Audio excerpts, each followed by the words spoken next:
सड़कों पर लाशों के ढेर लग गए थे, घरों में खून की नदियां बह रही थी, हजारों लोगों को मारकर शहर को लूटा गया। क्या इंसान, क्या बच्चे और क्या बूढ़े, किसी को नहीं छोड़ा गया। इस आक्रमण के चलते भारी तबाही मची और पूरे शहर की अर्थव्यवस्था बर्बाद हो गई। डेविड प्राइस ने अपनी किताब में इस बात का जिक्र किया है कि मानवता के इतिहास में इस तरह की क्रूरता का कोई दूसरा उदाहरण नहीं है। भारतीय इतिहास का यह एक महत्वपूर्ण और दुखद अध्याय है। कहा जाता है कि इस हमले से उभरने में दिल्ली को करीब 100 साल लग गए थे। फिरोज शाह तुगलक की मृत्यु के 10 सालों के भीतर दिल्ली में 5 बादशाहों, उनके बेटे और उनके पोतों ने राज किया था। इससे दिल्ली की राजनीतिक शक्ति काफी कमजोर हो गई थी। ये वह समय था जब कोई भी बाहरी आक्रांता आसानी से दिल्ली पर आक्रमण कर सकता था। जी, हम बात कर रहे हैं 1336 से 1405 के बीच हुए क्रूर शासक तैमूर ए लंग की। अपनी शारीरिक दुर्बलता के बावजूद इस क्रूर शासक ने अपनी बुद्धिमत्ता,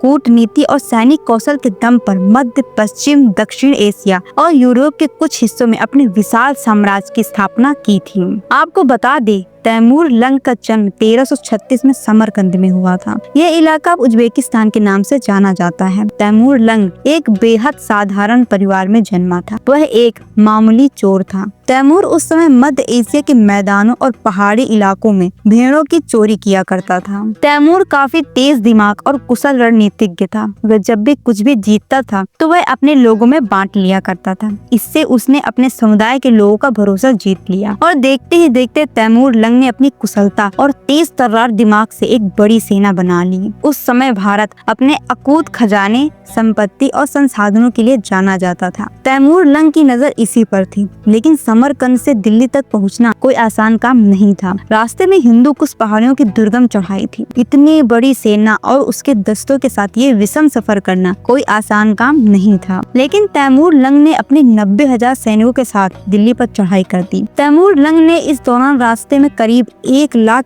हिंदू लोगों को बंदी बनाया था। तैमूर के सैनिक यूं तो कई बड़ी लड़ाइयां लड़ चुके थे, लेकिन रास्ता इतना खतरनाक था कि कई घोड़ों ने वहां फिसलकर अपनी जान गंवा दी। एक समय ऐसा भी आया जब कई लड़ाइयां जीत चुके तैमूर को घोड़े की पीठ से उतरकर एक साधारण सिपाही की तरह पैदल चलना पड़ा। दिल्ली के पास पहुंचकर लोनी में तैमूर ने अपना शिविर लगाया और यमुना नदी के पास से एक चट्टान पर खड़े होकर हालात का जायजा लिया। उस समय दिल्ली की ताकत आपसी लड़ाई के कारण बहुत घट चुकी थी, लेकिन फिर भी इसकी 4 दीवारी के अंदर 10,000 घुड़सवार, 25 से 40,000 सैनिक और 120 हाथी तैमूर की सेना का सामना करने के लिए तैयार थे। तैमूर और दिल्ली के सैनिकों की पहली झड़प मल्लू खान के नेतृत्व में हो चुकी थी। उस समय दिल्ली पर सुल्तान मोहम्मद शाह राज कर रहे थे। तैमूर को डर था कि अगर मल्लू खान के सैनिक उन पर हमला करते हैं तो 1 लाख हिंदू बंदी उनका हौसला बढ़ाएं, और इसी डर की वजह से उसने उसी जगह पर 1 लाख हिंदुओं को मारने का आदेश दे दिया था। इसके बाद तैमूर की सेना दिल्ली पर आक्रमण कर देती है। अंततः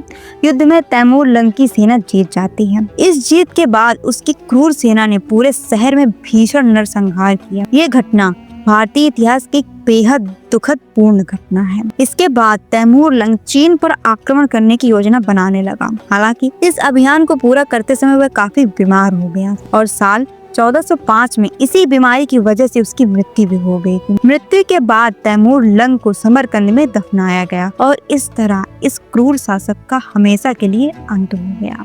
तो दोस्तों, कैसी लगी आपको मेरी वीडियो? कमेंट सेक्शन में लिख के अपनी राय जरूर बताइएगा। तो दोस्तों, तब तक के लिए दीजिए हमें इजाजत। मैं फिर हाजिर होंगी इसी तरह एक नए ऐतिहासिक वीडियो के साथ। शुक्रिया।